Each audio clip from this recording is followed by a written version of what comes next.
নিজের ছেলেকে 80টা বেত মেরেছেন। কয়টা? 80টা বেত মেরেছে। এই ব্যাপারে অনেকগুলো বর্ণনা পাওয়া যায়। সবচেয়ে সহি বর্ণনা হচ্ছে মুয়াত্তা ইমাম মালিকের বর্ণনা। ওমর ফারুক রাদিয়াল্লাহু তাআলা আনহুর ছেলে আব্দুর রহমান মারুফুন বিআবি শাহমা ছিলেন মিশরে। ওখানে নাবিজ খেয়েছিলেন। নাবিজ হচ্ছে আরব দেশের লোকেরা দুধের মধ্যে শক্ত খুরমা রাত্রেবেলা ঢেলে দিত। ঢেলে দিলে সারা রাত ওই খুরমার রসটা দুধের সাথে মিশে দুধটা লাল হয়ে যেত। এটারে সকালবেলা খেত, খুব সুস্বাদু, এটাকে বলে নাবিজ। কিন্তু এটা রাতে ভিজাইলে সকালেই খাইতে হয়, রেখে দিলে আবার একটু সমস্যা হয়। এটা অনেকটা তারির মতো হয়ে যায়, মাতলামি চলে আসে।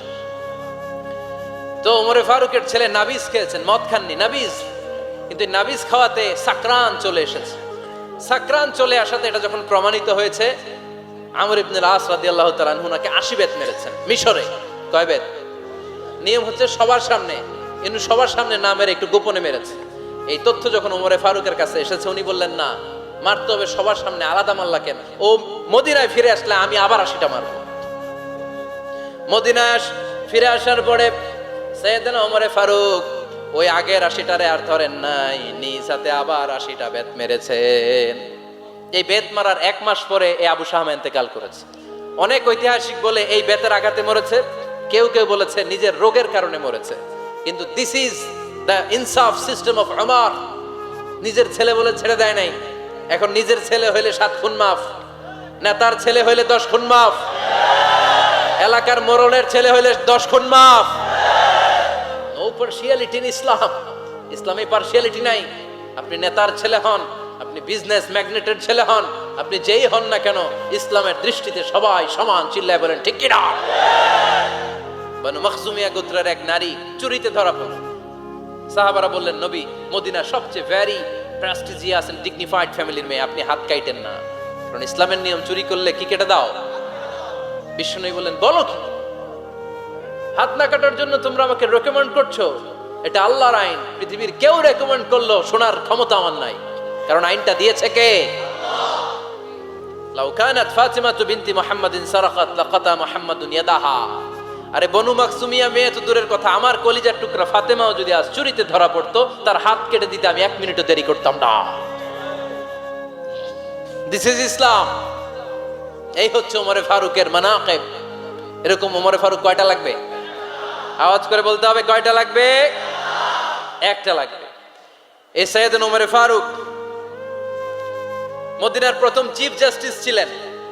সর্বপ্রথম ওনার পরামর্শে সাইয়েদনা আবু বকর রাদিয়াল্লাহু তাআলা আনহু কোরআনকে সংকলন করেছেন।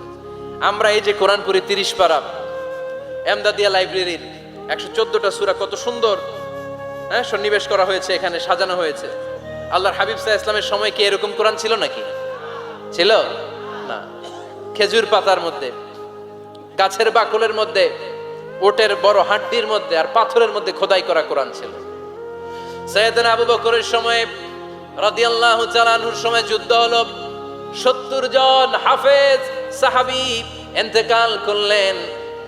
সাইয়েদনা আবু বকর রাদিয়াল্লাহু তাআলা আনহুকে ডেকে ওমরে ফারুক বললেন, ও আবু বকর, এইভাবে হাফেজে কোরআন সাহাবীরা যদি দুনিয়া থেকে বিদায় হয়ে যায়, আল্লাহর কোরআনও তো বিদায় হয়ে যাবে।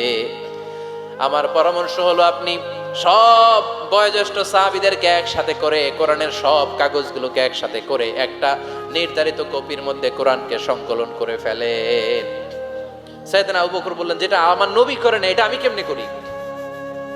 কিন্তু ওমরে ফারুক নাছোড়বান্দা বলে না, এটা করলে কোনো খারাপ হবে না, ভালোই হবে। মুসলিম উম্মার জন্য এক জায়গায় কোরআন সন্নিবেশিত থাকবে, আপনি করেন। সাইয়েদনা আবু বকর রাজি হয় না, ওমরে ফারুকও ছাড়ে না। ওমরে ফারুক বলতে বলতে বলতে বলতে এমন ভাবে সাইয়েদনা আবু বকর রাদিয়াল্লাহু তাআলা আনহুকে ধরলেন, সব শেষে সাইয়েদনা আবু বকর ওমরে ফারুকের কথায় কোরআন সংকলনে রাজি হয়ে গেলেন। পড়েন সুবহানাল্লাহ। উনি বললেন, ওমর যখন আমাকে বারবার বুঝাতে লাগলো, আল্লাহ তাআলা আমার হৃদয়টা ওমরের কথা শোনার জন্য খুলে দিলেন। আল্লাহ তাআলা কেমন যেন আমাকে ইলহাম করলেন, আবু বকর করো, এই কাজের মধ্য দিয়ে আমি আমার কোরআনকে গোটা বিশ্বে জীবিত রেখে দেব। This is Omar. এই যে আমরা হিজরি সনের যে আমরা গণনা করি, এই হিজরি সনের প্রবর্তক হচ্ছে সাইয়েদনা ওমরে ফারুক। সুবহানাল্লাহ নাই? আপনাদের মনোযোগ আছে না গেছে? কই ঘুমায় গেলেন মনে হয়? তাকবীর দেন তো একজন আওয়াজ করে।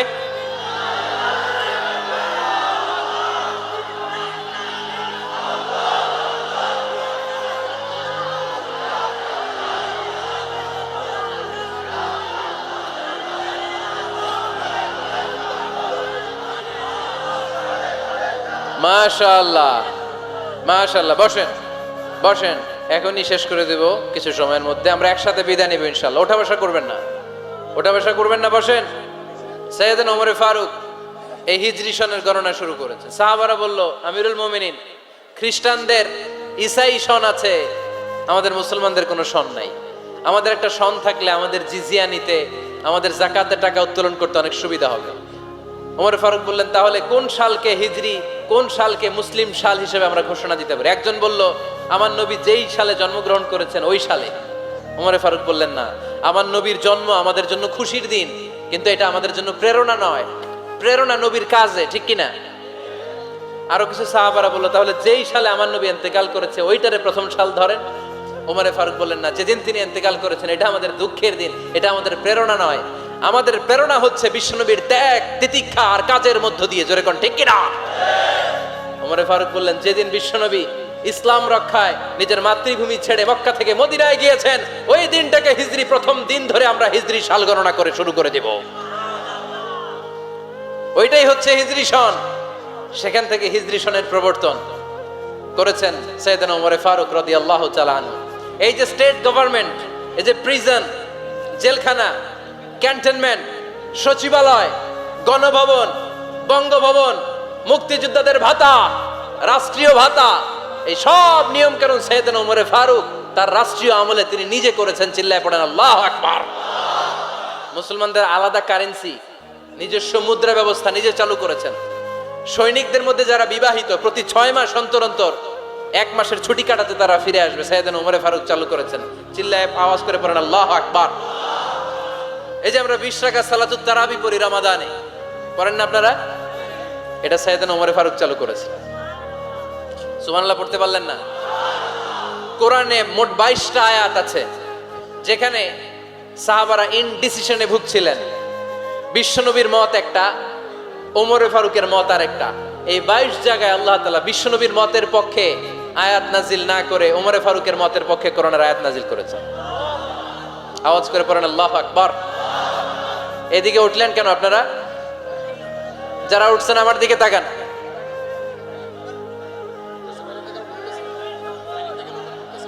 কিছু ভিতরে ঢুকতেছে, কিছু বাইরেতেছে না?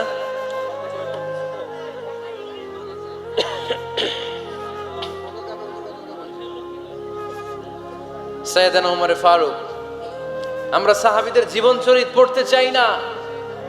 কত যে অনুপ্রেরণামূলক দৃষ্টান্ত সাইয়েদনা ওমর ফারুক আমাদের জন্য রেখে গিয়েছে।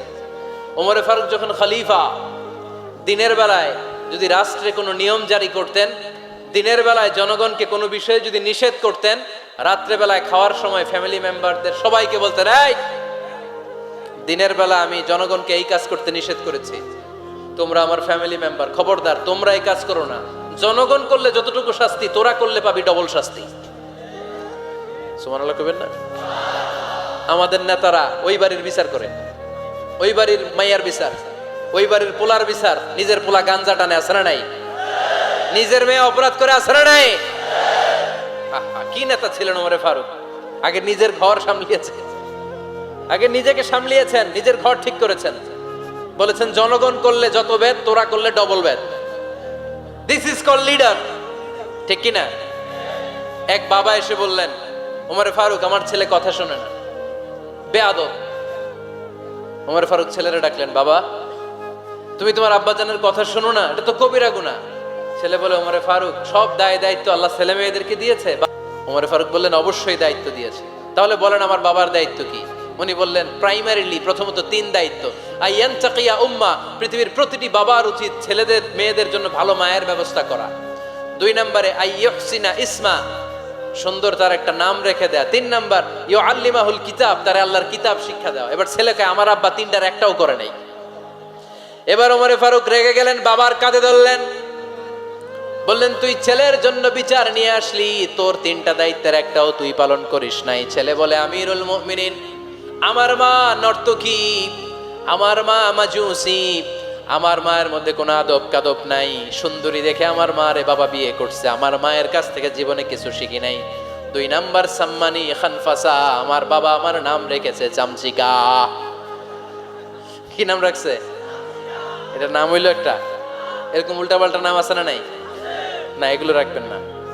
আব্দুল্লাহ রাখবেন, আব্দুর রহমান রাখবেন, আর একটা কি বলছি আজকে? হুজাইফা রেখে দিয়ে পারবেন? ওয়ালাম ইউআল্লিমনি হারফাম মিন কিতাবিল্লাহ আমিরুল মুমিনিন। শুধু তাই না, আল্লাহর কোরআনের একটা অক্ষর আমার বাবা কোনোদিন আমারে শিক্ষা দেয় নাই। ওমর ফারুক রেগে গেলেন, এবার বাপের কান্দে দইরা মারতে শুরু করলেন। তুই পোলার নামে বিচার নিয়ে আইছিস, তোরে মার দিমু আগে। এরকম নেতার দরকার আছে না নাই? মদিনায় এক লোক তার বউরে রাগের চোটে 100 তালাক দিয়ে ফেলছে।